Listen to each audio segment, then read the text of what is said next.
दोस्तों, मैं आरिफ खान एक बार फिर आपके सामने क्राइम एक्सपोजर न्यूज़ रूम से नए मुद्दों और ताज़ा खबरों के साथ।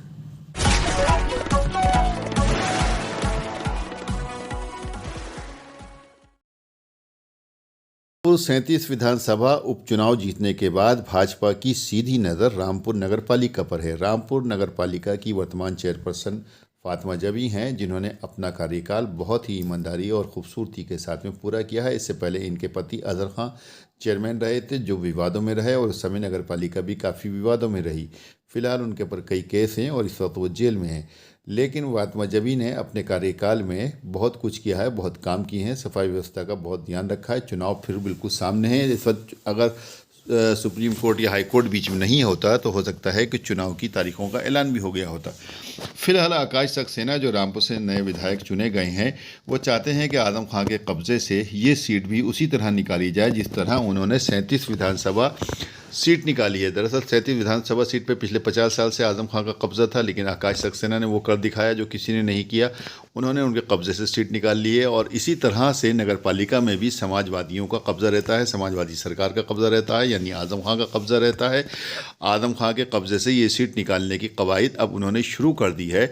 उन्होंने एक इंटरव्यू में अपने कहा भी है कि अब देखिए किस तरह से अब्दुल जो है चुनाव जीत कर आएंगे। यानी अब अब्दुलों को लगता यह है कि ज़्यादा से ज़्यादा टिकट दिया जाएगा इसकी मेमोरी का, सभासद का, ताकि वो ज़्यादा से ज़्यादा आएँ। पर देखना यह है कि अध्यक्ष कौन होता है, क्योंकि अध्यक्ष की सीधी चाबी जो है वो भी जनता के हाथ में सानू है। भी आपके साथ आए। उनका एक बयान बहुत चर्चित रहा कि अब्दुल अब दरी नहीं बिछाएगा। आजम खान ने कहा कि अब्दुल अब पोछा लगाएगा। सानू ने कहा कि अब हम आकाश भैया के साथ आ गए, अब बीजेपी में कुर्सी पर बैठेगा। सानू ने तो ये कह दिया। आपके यहाँ से एक बड़े सांसद थे, मंत्री भी थे, अब मंत्री नहीं रहे। केंद्र सरकार में कोई मंत्री नहीं है मुस्लिम आपके पास। योगी सरकार में सिर्फ एक मुस्लिम है। तो कब बैठेगा ये अब्दुल, कब कुर्सी पर बैठेगा? देखिए, मैं अगर अपने रामपुर की बात करूं तो मैं आपको से ये बताना चाहूँगा कि सामने वालों ने अपनी मंशा बता दी कि अब्दुल दरी नहीं बिछाएगा, पोछा लगाएगा। इसका मतलब उनके दिमाग में था कि अब्दुल अगर उनके साथ रहता तो वो दरी भी बिछाता और फिर उसके बाद पोछा भी लगवाते उससे। लेकिन मैंने आपसे कहा कि जिस तरीके का आज माहौल रामपुर में है, हम कम से कम ना उसको दरी बिछाने देंगे और ना उसको पोछा, तो बहुत दूर की बात है। हमारे साथ रहेगा अब्दुल, हमारे साथ रहेगा। अब्दुल की मंशा है वो कुर्सी पे बैठे ना, क्यों नहीं बैठ रहा? मैंने आपसे कहा ना, हमारे साथ रहेगा अब्दुल, हमारे दिल में बसा हुआ, हमारे दिल में बसा रहेगा। कुर्सी मिलेगी नहीं मिलेगी? बिल्कुल। देखिए, अब तो ये आपको चुनाव में दिखेगा, जिस तरीके से नगर पालिका के जो चुनाव होने वाले हैं, आप उसमें ये चीज़ देखिएगा और फिर आप मुझसे उस चुनाव के बाद ये सवाल जरूर कीजिएगा। तो मैं आपको सवाल का जो जवाब मैं देखूंगा कि कितने अब्दुल जीत कर आए, हम आपको ये दिखाएंगे। मतलब बीजेपी से अब अब्दुल जीतने वाले हैं? बिल्कुल जीतेंगे, जब चुनाव लड़ेंगे तो बिल्कुल जीतेंगे। थाना अजीमनगर पुलिस द्वारा पुलिस मुठभेड़ में हिस्ट्री शीटर टॉप 10 अभियुक्त गिरफ्तार किया है। एक अदद तमंचा, एक खोखा व 2 जिंदा कारतूस और एक पेशन मोटरसाइकिल जो बिना नंबर वाली थी वो उससे बरामद की है। देखिए सीओ सुवार ने क्या कहा है। 8 की रात्रि में थाना प्रभारी अजीमनगर अपनी फोर्स के साथ में जौहर यूनिवर्सिटी के गेट पर वाहन चेकिंग कर रहे थे। वाहन चेकिंग के दौरान ही एक मोटरसाइकिल पर सवार 2 व्यक्ति पुलिस की चेकिंग देखकर अचानक पीछे मुड़कर वापस भागने लगे।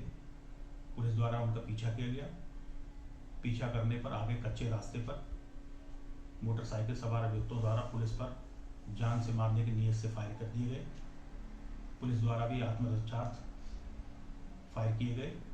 इसमें मोटरसाइकिल सवार एक व्यक्ति के पैर में घुटने के नीचे गोली लग गई। गोली लगने के कारण आगे उनकी मोटरसाइकिल गड्ढे में गिर पड़ी। पुलिस द्वारा उसको गिरफ्तार कर लिया गया।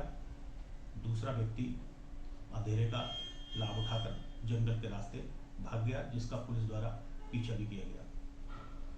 उपरोक्त अभियुक्त को तत्काल जिला अस्पताल के लिए इलाज के लिए रवाना किया गया। गिरफ्तार अभियुक्त से उसका नाम पता पूछा गया तो उसके द्वारा अपना नाम अरशद उर्फ सोल्जर सन ऑफ अफसर निवासी खिरजपुर थाना अजीमनगर बताया गया। उपरोक्त अभियुक्त के कब्जे से एक तमंचा 315 बोर, जिंदा खोखा कारतूस, एक पैसन मोटरसाइकिल और एक मोबाइल बरामद हुआ। उपरोक्त गिरफ्तार अभियुक्त अरशद सोल्जर थाना अजीमनगर का हिस्ट्री शीटर है, जिले का टॉप 10 अपराधी या एक दुशासित किस्म का अपराधी भी है। भागे हुए व्यक्ति का जब से नाम पता पूछा गया तो इसके द्वारा उसका नाम दानिश पुत्र अफसर निवासी खिरजपुर थाना अजीम नगर बताया गया। उपरोक्त अभियुक्त को बाद इलाज न्यायालय में पेश किया जाएगा। बीजेपी सांसद घनश्याम सिंह लोधी को धमकाने का मामला अब तूल पकड़ता जा रहा है। पुलिस को अभी तक कोई सुराग हाथ नहीं लगा है। उधर घनश्याम सिंह लोधी को एक बार फिर से धमकी मिली है कि केस वापस ले लो, वरना तुम्हें और मुख्यमंत्री को किसी को भी छोड़ा नहीं जाएगा। देखिए क्या कहना है। कल 8 साढ़े 8 बजे से लोगों की ये धमकियां मिल रही थी, लेकिन मैंने कॉल नहीं उठाया। लेकिन व्हाट्सएप पर जो मैसेज मैंने खोला तो उसमें मैसेज में साफ लिखा था कि भाजपा छोड़ दीजिए आप, नहीं तो हम आपके परिवार को और आपको बम से उड़ा देंगे, और भाजपा के नेता और आरएसएस के नेता हमारे निशाने पे हैं। लेकिन इसकी शिकायत मैंने आज कप्तान साहब से कर दी है, और मैं खुद जाकर उनसे मिला, और उन्होंने आश्वासन दिया है कि जांच कराकर जो भी इसके दोषी होगा खिलाफ कार्रवाई की जाएगी। दोस्तों, इन दिनों फिल्म एक्ट्रेस उर्फी जावेद बहुत चर्चा में है, और चर्चा इस बात की है कि उनके शरीर पर कपड़े नहीं होते। इसको लेकर एक एनजीओ की संचालिका ने उनके ऊपर एक टिप्पणी भी की थी, तंज भी किया था और कहीं शिकायत भी की थी, जिस पर उर्फी जावेद ने कहा था कि मेरी मर्ज़ी है, मैं जो चाहे करूं, और मैडम अगर चाहें तो मुझे सीधे जेल भिजवा सकती हैं, मैं जेल जाने के लिए तैयार हूं। मतलब इस कदर बेहिसी है इन लड़कियों में, इन हीरोइनों में, कि ये भारत में रहने के बाद में भारत के संस्कार को भूल गई हैं। कि ठीक है, आजकल का जो माहौल है या फिल्मों में काम करने के लिए एडवांस रहने की ज़रूरत पड़ती है, लेकिन इसी फिल्मी दुनिया के अंदर उन हीरोइनों ने भी बहुत नाम कमाया। मीना कुमारी थी, राखी थी, और कितनी ऐसी हीरोइनें थी जिनके नाम इस वक्त लूँगा तो बहुत लंबी स्क्रीन हो जाएगी, कि जिन लोगों ने बिना अपने जिस्म की नुमाइश किए हुए टॉप हीरोइनों के अंदर में अपने आप को शुमार किया है। लेकिन ये लड़कियां आजकल की जो इस प्रकार के जो ग्लैमर्स के सहारे, अपने जिस्म को दिखाने के सहारे जो काम कर रही हैं, नाम कमाना चाहती हैं, क्या ये चल पाएंगी? ये बड़ा सवाल है।